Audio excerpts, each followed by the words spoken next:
First breaking news out of Narragansett, where a small plane crashed 2 miles off the shore of Bonnet Shores Beach Club several hours ago. The plane has now sunk, and we're learning more about the actions of some Good Samaritans to help rescue the pilot. Eyewitness News reporter Rosie Woods has been on the scene for the past few hours and joins us live now with the breaking details.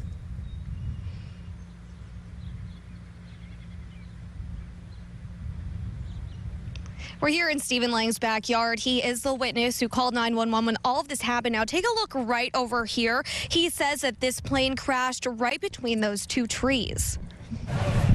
As beachgoers in Narragansett were enjoying the sun and sand this July 4th, they watched a single-engine propeller plane plunge into the bay. I'd heard the guy, he was talking behind me saying, that doesn't look right, doesn't look right.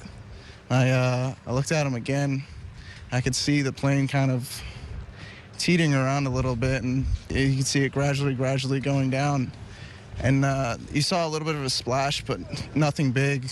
The Coast Guard confirms that only the pilot was aboard the aircraft during the crash, and with the help of nearby Good Samaritans aboard a recreational boat as well as a local lifeguard, he was able to make it out with only minor injuries. Definitely one of the most intense days that I've seen so far. Nick Monjo, a lifeguard at Kelly Beach in Narragansett who helped in the rescue, says he raced out as soon as he could. I saw a plane crash about 1.5 miles, 2 miles offshore.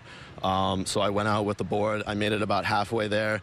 A fishing boat was nice enough to pick me up, bring me the rest of the way. The pilot was later taken to Narragansett where he declined medical treatment. But locals tell us they're proud of the quick response they saw today from their community. They did what they needed to do. They responded as quickly as they can. There's no way to train for this, but they did a great job.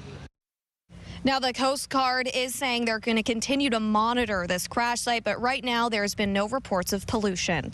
Live with the mobile newsroom, Rosie Woods, Eyewitness News. But first, developing news at 6, a small plane crash miles offshore from a busy Narragansett beach. We first told you about it as it was breaking news live at 5.